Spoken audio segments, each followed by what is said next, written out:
Pada masa zaman Imam Ibnu Hanifah, itu ada juga seorang ateis yang cukup jago Pak dalam berdebat, dan sudah banyak orang Islam yang tidak bisa menjawab perdebatan kalau berdebat dengan dia.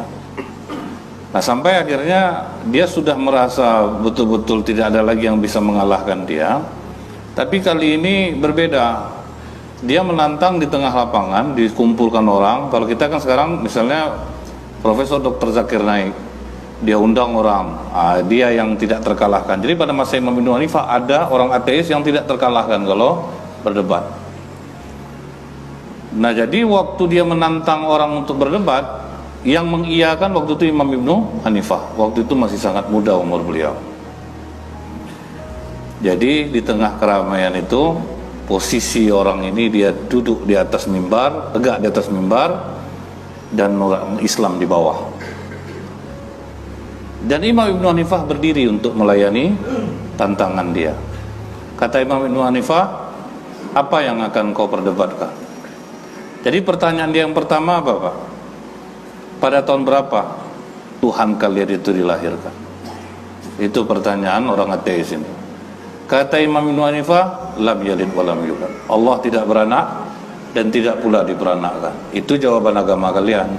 Itu tidak aku terima. Berikan yang bisa aku terima.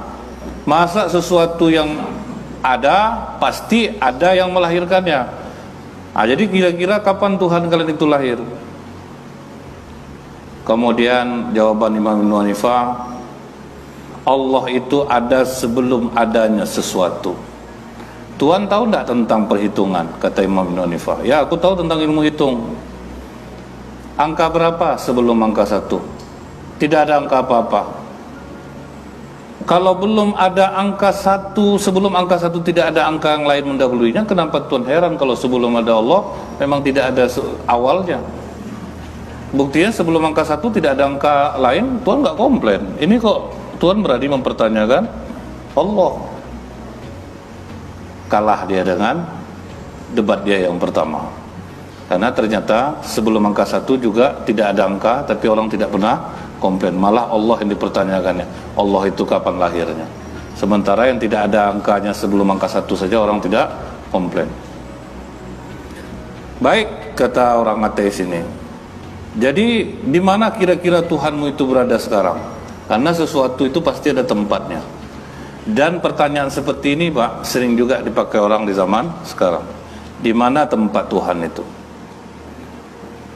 Jadi kata Imam Ibnu Hanifah, Tuhan tahu enggak bagaimana bentuk air susu? Tahu? Apakah di dalam campuran susu itu ada keju? Ada. Kalau dia sudah bersatu dalam gelas, bisa enggak Tuhan tunjukkan di mana posisi keju itu sekarang? Kata orang ateis ini, ya keju itu meliputi segala sesuatu. Begitu juga dengan Tuhan. Dia ada di segala tempat. Dia meliputi segala sesuatu. Nah, kalah lagi dia untuk yang kedua. Kemudian bertanya lagi orang ateis ini kepada Imam Ibnu Hanifah, tunjukkan kepada kami zat Tuhan kamu itu apa? Zat benda padatkah, benda cairkah, atau apa? Maka Imam Ibnu Hanifah menjawab, Tuhan pernah tidak duduk di dekat orang yang sedang sakratul maut? Iya. Sebelumnya dia bergerak-gerak? Iya. Waktu ruhnya keluar, Tuhan masih berada di sana enggak? Iya, masih berada di sana. Tahukah Tuhan ketika ruhnya itu keluar? Tidak. Tahu enggak Tuhan ruh dia itu bentuknya padat atau cair? Aku tidak melihatnya. Sedangkan ruh seorang makhluk saja yang keluar, Tuhan tidak tahu, padahal Tuhan duduk di sana. Sekarang Tuhan mempertanyakan zat Tuhan itu benda padat atau benda cair. Sangat keterlaluan Tuhan ini. Wah, teman nonglak dia, Pak. Iya pula. Sedangkan ruh manusia aja tidak bisa dia mengatakan bentuknya seperti apa, kok Tuhan yang dipertanyakannya. Baik. Kemudian apa lagi katanya? Wahai Hanifah, ke arah manakah Allah itu menghadapkan wajahnya? Jadi kemana Allah itu menghadapkan wajah? Dijawab oleh Imam Ibnu Hanifah, kalau Tuhan menyalakan lampu, kemanakah cahaya itu menghadap? Ke seluruh ruangan. Begitulah Allah. Allah itu cahayanya menghadap ke seluruh alam ini. Jadi tidak menghadap dia ke sana atau ke sini, menghadap ke semuanya. Itulah yang cahaya, dia menghadap ke semua arah. Kemudian kalau ada orang yang masuk surga itu ada awalnya, kenapa tidak ada akhirnya? Begitu juga dengan perhitungan, kata Imam Hanifah. Ada awalnya tetapi tidak ada akhirnya. Perhitungan Pak, mana ada akhirnya Pak? Dia nambah terus, tapi awalnya ada. Nah, mulai terdiam si ateis ini. Kemudian bagaimana kebaikan surga itu akan bertambah dan tidak akan ada habis-habisnya jika dinafkahkan. Kebaikan surga itu akan bertambah. Masa ya dia bisa bertambah? Sementara tentu kalau kebaikan itu banyak dia akan berkurang. Maka kata Imam Syafi'i, di dunia ini saja kita bersedekah bisa bertambah nilai sedekah kita itu. Kita ngasih ilmu ke orang bertambah nilainya. Satu kebaikan yang kita buat 10 kali lipat diganti Allah. Kenapa Anda heran kalau kebaikan surga itu bertambah tidak akan pernah berkurang? Akhirnya ditanyanya lagi, Pak, kalau begitu apa pekerjaan Tuhan sekarang? Maka kata Imam Hanifah, seharusnya dari tadi kan aku menjawab di bawah, sekarang kita tukar tempat lah. Biar aku jawab dari atas, kau duduk di bawah. Sampai di atas mimbar, apa kata Imam Hanifah, kau ingin tahu pekerjaan Tuhan sekarang? Iya. Jika ada orang yang sombong berdiri di atas mimbar ini, maka dia akan turunkan dan menaikkan yang benar ke atasnya. Oh, baru kena orang ateisnya jadinya, Pak. Itulah pekerjaan Tuhan saat ini. Nah, ini di sini terlihat, Pak, apa pelajaran yang bisa kita ambil? Orang Islam itu mesti cerdas. Dia harus banyak referensi. Jangan kita memilih-milih guru, Pak. Semuanya dengarkan saja. Justru Pak ya, datang orang, kalau banyak guru bingung, saya Ustaz, bingung itu yang membuat kita faham, Pak. Kalau tidak bingung kita gimana kita mau faham? Kata Ustaz ini, kata Ustaz ini, kan bingung kita tuh jadinya. Akhirnya kita mencari pemahaman. Nah, jadi karena ulama-ulama dahulu, Pak, tidak pernah belajar dengan satu orang guru, dengan banyak guru. Akhirnya membuat mereka cerdas jadinya. Makanya orang Islam ini, Pak, ibaratnya dia sangat cerdas harusnya dibandingkan dengan yang lain. Seperti ada seorang ustaz, begitu ada anak muda, dia belum nikah tapi ngasih nasihat perkawinan, Pak. Sebagai seorang senior agak tersinggung Buya yang senior ini. Sini kau dulu, habis anak itu ceramah. Udah kawin kau? Belum lagi Buya. Kau tidak boleh ngasih nasihat perkawinan, kau aja belum nikah lagi. Kau ajarkan orang cara Rasulullah di rumah begini, menikah, memperlakukan istri. Tidak pantas kau sebetulnya, karena kau belum nikah.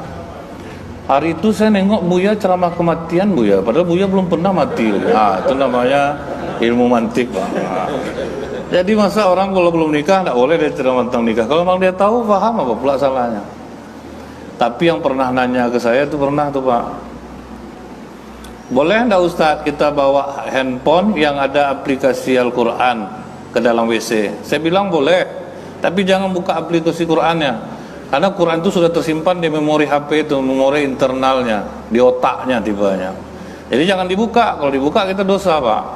Enggak boleh lah Ustaz, kan ada aplikasi Quran. Iya Pak, tapi dia sudah tersimpan di otak handphone itu, di memorinya. Masih juga Bapak ini mengeraskan. Bapak ada enggak hafal ayat Al-Quran? Ada Ustaz. Di mana Bapak simpan? Ya di memori saya. Kalau gitu masuk WC tinggalkan otak Bapak di luar. Jadi kadang Pak, orang ini apa namanya ini, dia butuh kadang begitu kan. Jadi makanya kalau orang cerdas, Pak, dia banyak dia membaca, insya Allah, Pak, dia bakal cerdas jadinya. Makanya kalau 3 hari aja kosong kita ini, Pak, dari membaca, itu kita bisa bodoh ini. Tapi kalaupun tidak membaca, paling tidak kita mau mendengar, itu juga sudah luar biasa sebetulnya. Jadi seperti ada dulu seorang anak muda, dia bertanya ke seorang kiai, Pak Kiai, kalau memang Tuhan itu ada, bisa enggak Pak Kiai tunjukkan wujudnya sama saya? Yang ada itu tentu ada wujudnya. Yang kedua, setan itu dari api, terus nanti dimasukkan ke dalam api. Apa tidak kurang kerjaan Tuhan? Di manalah terasa sama setan tuh, api sama api. Yang ketiga, apa takdir tuh Pak Kiai? Kediam Pak Kiai ini Pak. Sudah kau bertanya? Sudah, langsung tampar ya Pak. Bang! Kurang ngajar kamu, pertanyaan kamu. Pak Kiai tidak bisa jawab, jangan main tampar Pak. Itulah jawaban untuk 3 pertanyaan kau. Apa pula ini jawabannya? Ini kekerasan nama Pak Kiai. Waktu ku tampar jadi sakit kau enggak? Sakit Pak Kiai, tolong tunjukkan bentuk apa sakit tuh. Macam mana menunjukkannya Pak? Dia terasa ada, menunjukkannya gimana? Tidak bisa saya tunjukkan pakai sakit kau aja, tidak bisa kau tunjukkan wujudnya. Allah minta kau tunjukkan wujudnya sama aku. Tangan aku dari apa? Dari kulit. Pipi kau dari apa? Dari kulit. Waktu kulit beradu sama kulit tadi sakit enggak? Sakit Pak Kiai. Gitu juga setan walaupun dari api, masuk ke api tetap sakit dia. Kau ada enggak terbayang kena tampar kau hari ini sama aku? Enggak Pak Kiai, itulah takdir kau. Nah, kau buatlah macam itu, kena tampar kau jadinya kan. Nah, itu yang takdir itu. Nah, jadi mudah-mudahan Pak, ini membuat kita bersemangat untuk belajar dan memahami orang lain. Jangan kita memaksakan pendapat kita. Kita ini kadang harus banyak mendengar daripada kita harus banyak berbicara.